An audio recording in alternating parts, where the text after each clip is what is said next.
శ్రీ సాయినాథాయ నమః. బాలకాండ సంక్షేపం. తపశ్శాలి అయిన వాల్మీకి ముని నారద మహామునిని చూసి, ఈ లోకంలో ఇప్పుడు ఉత్తమ గుణాలు కల మహాపురుషుడు ఎవడైనా ఉన్నాడా అని అడిగాడు.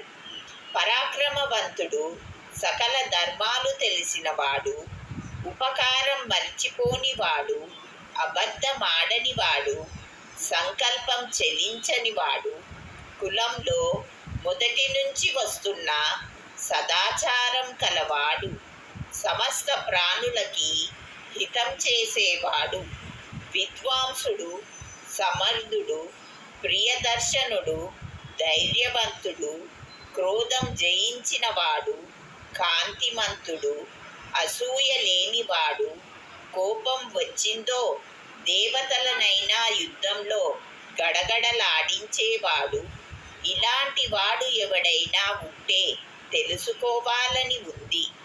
నువ్వు సమర్థుడివి కనుక ఇలాంటి మహానుభావుడు ఎవడైనా ఉంటే నీకు తెలిసే ఉంటుంది, నాకు చెప్పవలసిందని కోరుతున్నాను అన్నాడు. నారదుడు గొప్ప తపశ్శాలి, వేదాంగాలు బాగా తెలిసిన మహాముని, 3 లోకాల విశేషాలు ఎరిగిన జ్ఞాని వాల్మీకి అడిగిన ప్రశ్న విని సంతోషించాడు.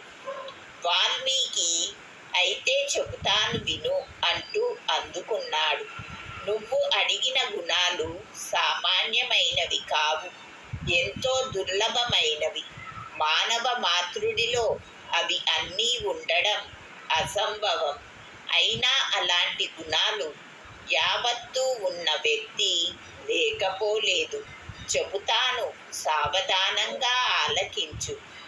ఇక్ష్వాకు వంశంలో పుట్టిన రాముడు లేడు. లోకులు ఎంతోమంది ఎరుగుదురు కదా.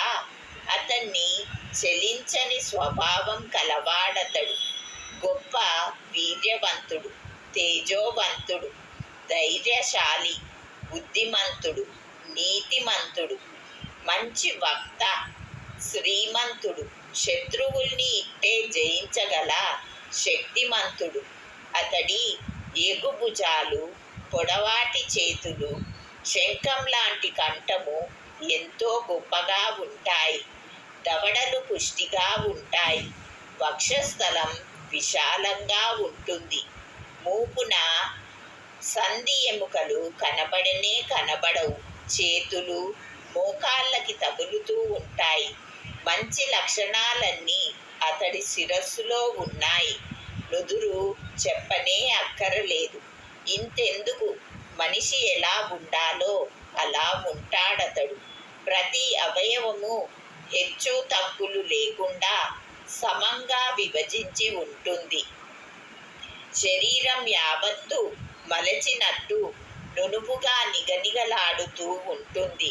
రొమ్ము బలంగా బలిసి ఉంటుంది.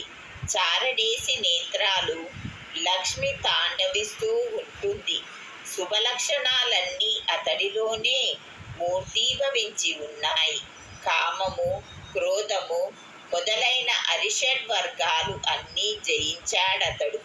అతడి నడతలో మచ్చ అన్నది లేదు. పరాక్రమానికి అతన్ని చెప్పి మరొకన్ని చెప్పాలి.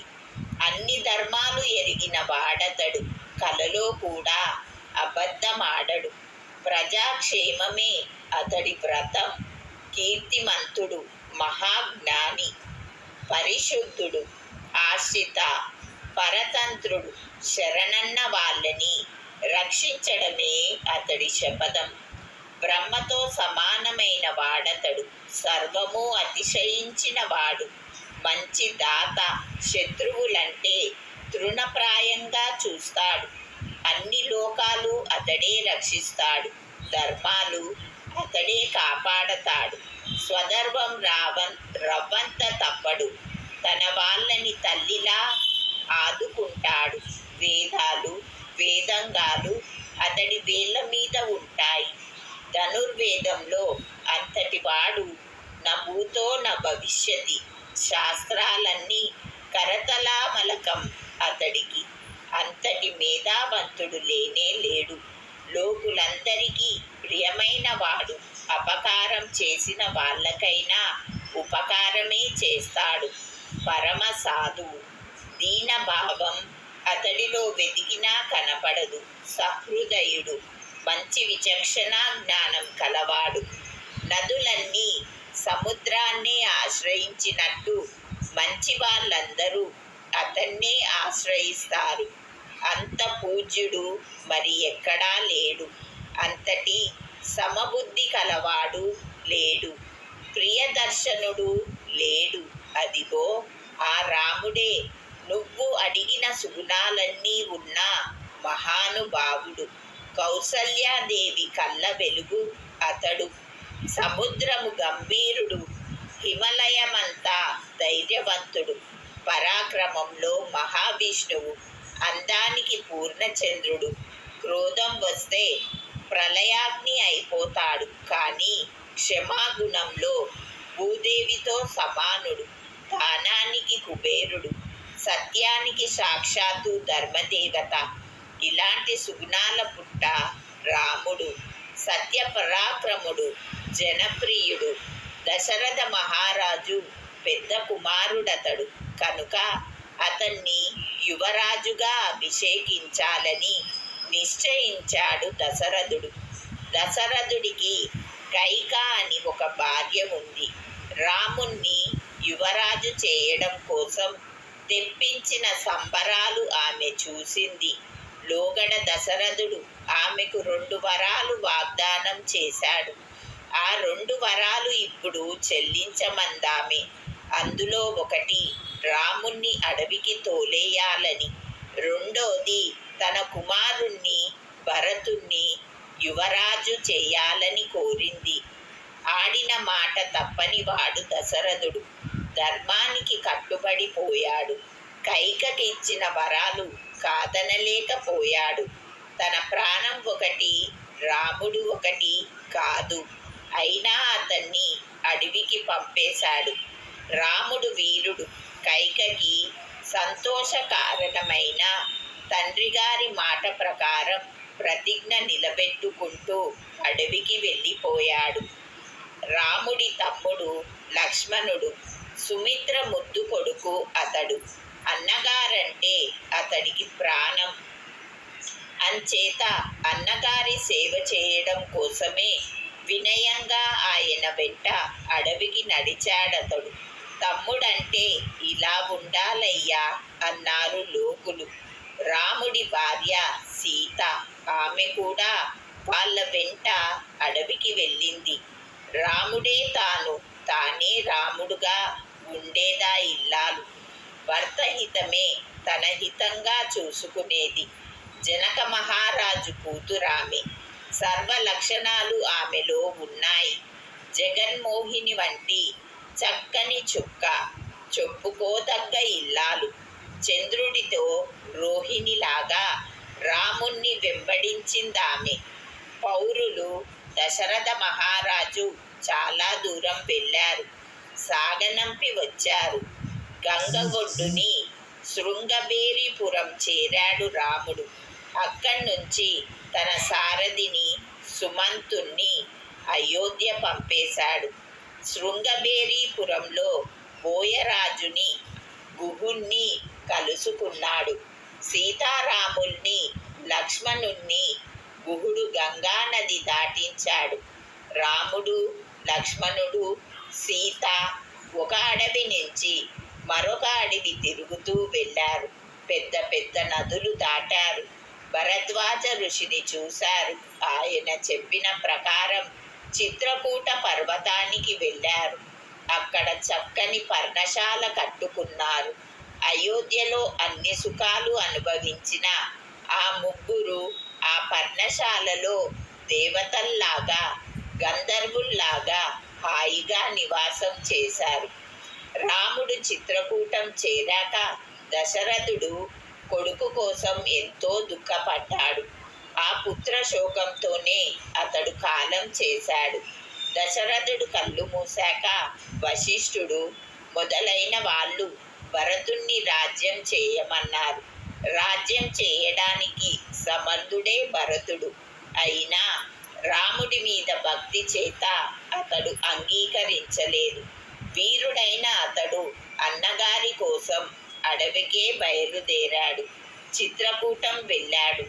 మహాత్ముడు సత్యపరాక్రముడు అయిన రాముణ్ణి వినయంగా కలుసుకున్నాడు.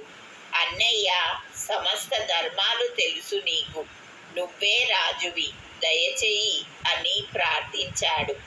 50 మందిని సంతోషపెట్టే స్వభావం రాముడిది. ఎవ్వరూ ఏది కోరితే అది ఇచ్చేవాడతడు. యాచకునికి ఎంతో సుముఖుడు, కీర్తిమంతుడు, బలవంతుడు అయిన భరతుడి కోరిక మాత్రం చెల్లించలేదతడు.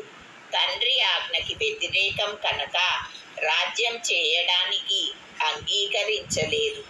భరతుడి బలవంతం మీద తన పాదుకలు మాత్రం ఇచ్చాడు.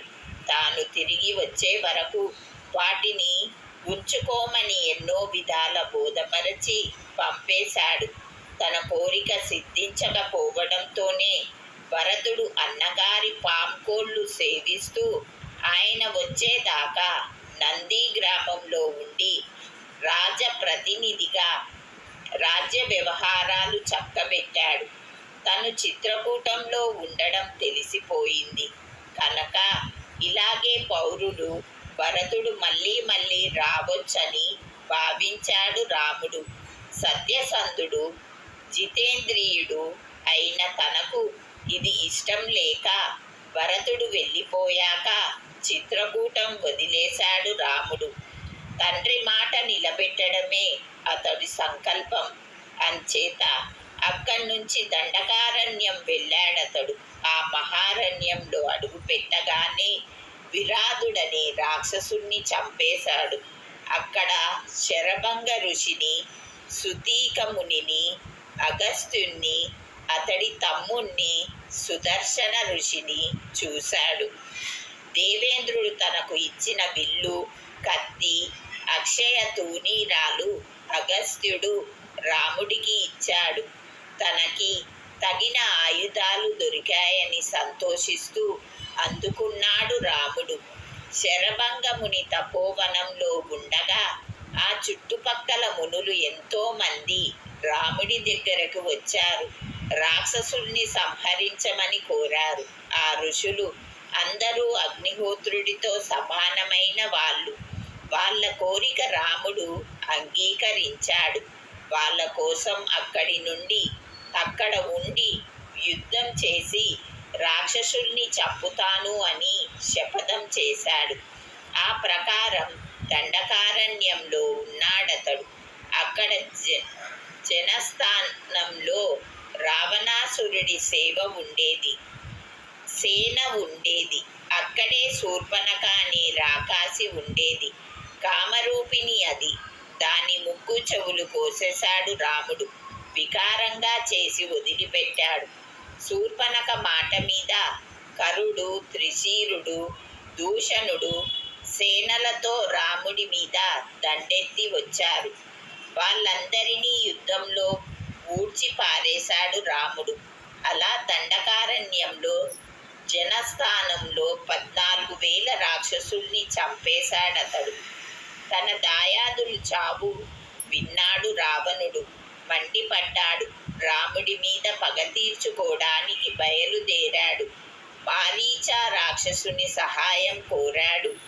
రాముడు మహాబలశాలి, అతనితో విరోధం పెట్టుకోకు అంటూ ఎన్నో విధాల అడ్డు చెప్పాడు మారీచుడు. కానీ రావణుడు వినుకోలేదు. తన నెత్తి మీద మృత్యువు తాండవిస్తూ ఉంది కనుక మారీచుణ్ణి తీసుకుని సీతారాముల ఆశ్రమానికి వచ్చాడతడు. మారీచుడు మాయలా మళ్ళీ మాయ చేసి రాముణ్ణి, లక్ష్మణుణ్ణి పర్ణశాల నుంచి దూరంగా తీసుకుపోయాడు. ఒంటరిగా ఉన్న సీతని రావణాసురుడు ఎత్తుకుపోయాడు. అడ్డం వచ్చిన జటాయువుని కొట్టేశాడు. రాముడు సీతను వెతుకుతూ వచ్చాడు. కొన ఊపిరితో ఉన్న జటాయువుని చూశాడు. రావణుడు సీతను ఎత్తుకుపోయాడని చెప్పి కళ్ళు మూశాడు. ఎంతో దుఃఖపడ్డాడు రాముడు. ఏడుస్తూ అతడి మృత కళేబరం దహన సంస్కారం చేశాడు. ఆ కీకారణ్యంలో సీతని వెతుకుతూ బయలుదేరాడతడు. వెళుతూ ఒక దగ్గర కబంధుడనే రాక్షసుణ్ణి చేశాడు. ఎంతో వికారంగా భయంకరంగా ఉన్నాడు కబంధుడు. అతన్ని చంపేసి దహనం చేసేశాడు రాముడు. ప్రాణం వదిలి స్వర్గానికి పోతూ రాముడితో శబరి విషయం చెప్పాడు కబంధుడు. రామా, నీకోసం ఎన్నాళ్ళ నుండో ఎదురు చూస్తూ ఉంది శబరి. ధర్మ సూక్ష్మాలు తెలుసుకుని పిసరంత ధర్మం తప్పకుండా నడుచుకుంటూ ఉంది. ఆమె సన్యాసాశ్రమం గడుపుతూ ఉంది. ఆమె దగ్గరికి వెళ్ళు, నిన్ను సత్కరిస్తుంది అన్నాడు. కబంధుడి మాట ప్రకారం శబరి ఆశ్రమానికి వెళ్ళాడు రాముడు. మహా తేజశాలి, శత్రుభయంకరుడు అయిన అతన్ని శబరి చూసింది. హృదయపూర్వకంగా సత్కరించింది. అక్కడి నుంచి రాముడు పంపా తీరానికి వెళ్ళాడు. అక్కడ హనుమంతుణ్ణి కలుసుకున్నాడు. అతడి మాట మీద సుగ్రీవుణ్ణి కలుసుకున్నాడు. తన వృత్తాంతం యావత్తూ వాళ్ళతో చెప్పాడు. సీతాదేవి సంగతి కూడా ఉన్నట్టు వివరించాడు. రాముడు చెప్పినదంతా సుగ్రీవుడు విన్నాడు. తనలాగే రాముడు భార్య వియోగంతో బాధపడుతున్నాడని తెలుసుకున్నాడు. బలవంతుడైన అతడితో స్నేహం కలిసినందుకు సంతోషించాడు. అగ్నిసాక్షిగా నేస్తం కట్టాడు. తన వృత్తాంతం కూడా ఏడుస్తూ స్నేహితుడితో చెప్పాడు. తనకి తన అన్న వాలీకి ఎలా విరోధం వచ్చింది నివేదించాడు.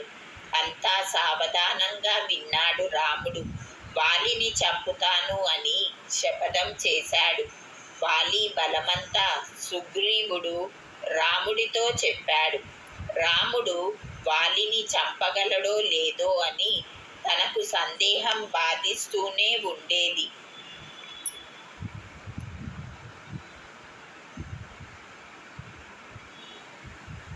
అందుకని తనకి నమ్మకం కుదరడం కోసం పెద్ద కొండలాగా పడి ఉన్న దుందుబి రాక్షసుడి కళేబరం రాముడికి చూపించాడతడు. లోగడ వాలి చంపేసి విసిరేసిన కళేబరం అది. అతడు ఇంత అంతా అని నిరూపించలేనంత మహాబలశాలి.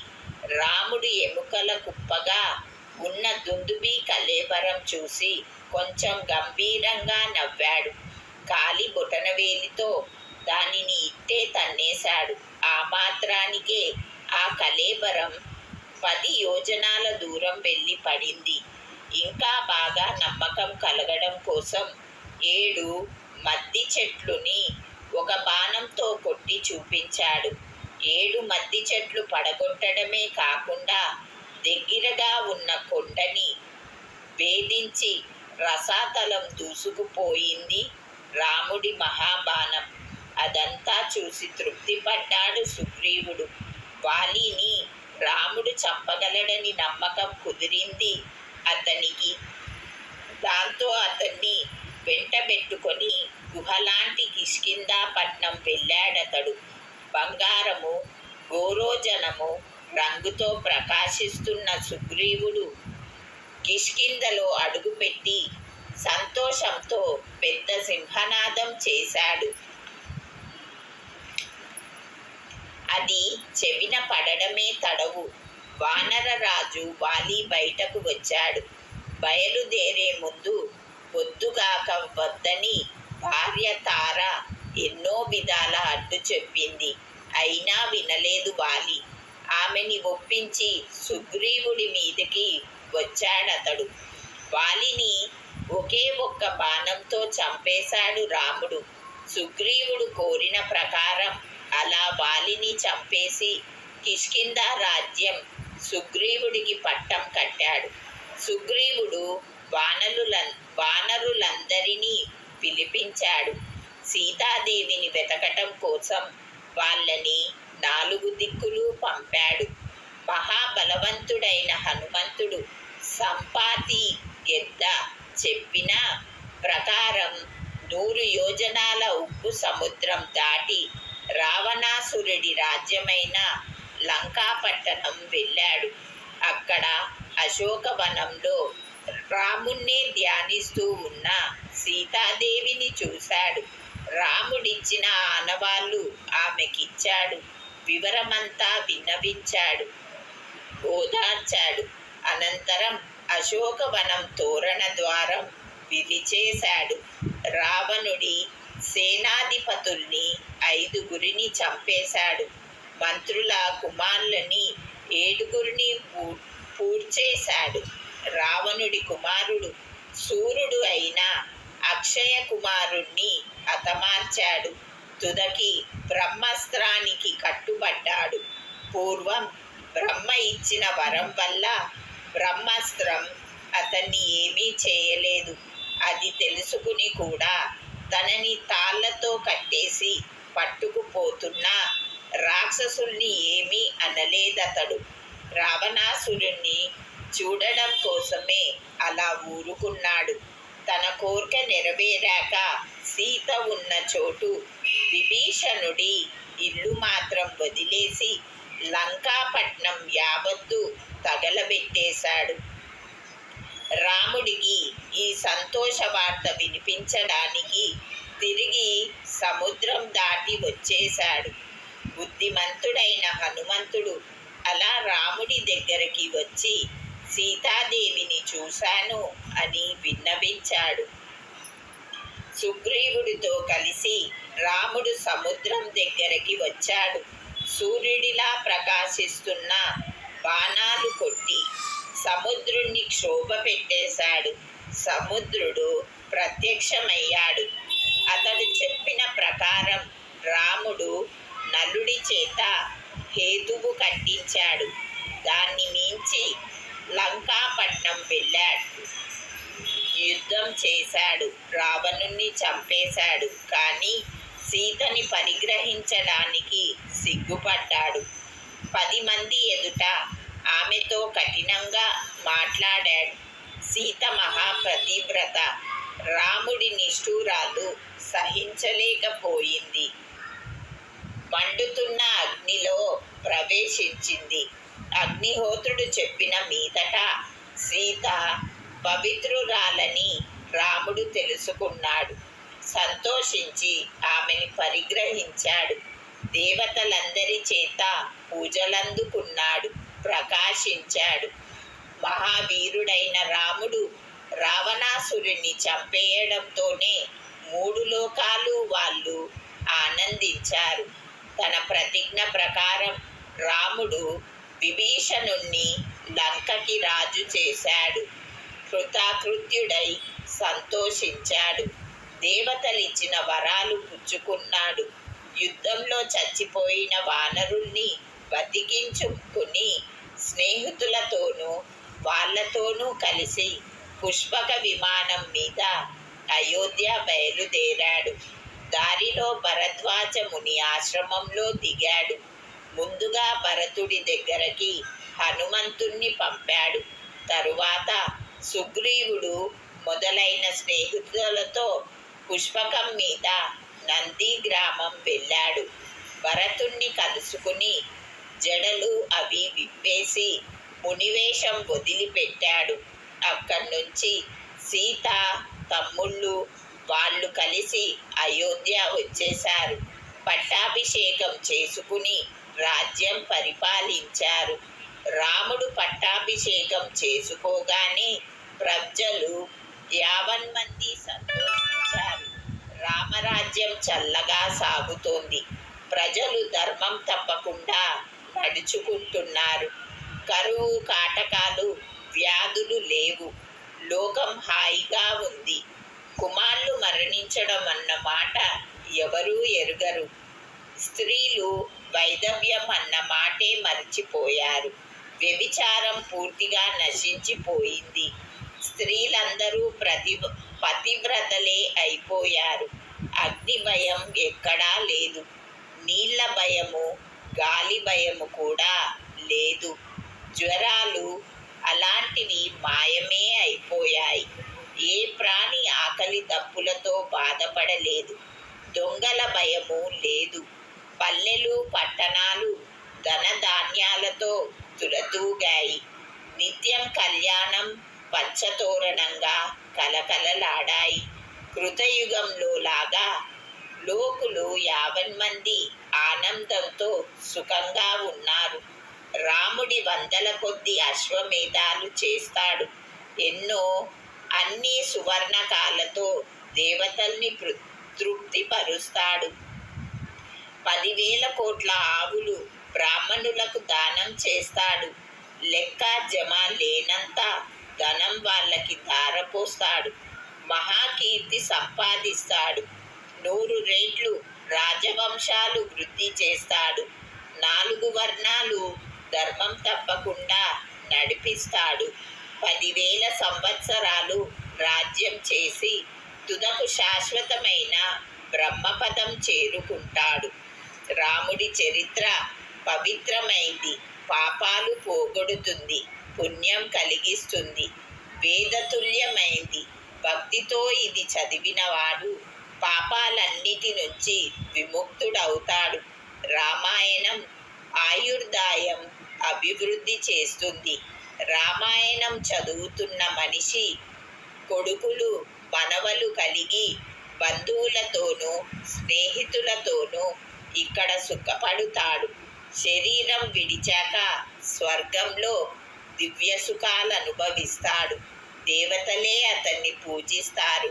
రామాయణం చదివిన బ్రాహ్మణుడు మహాపండితుడవుతాడు.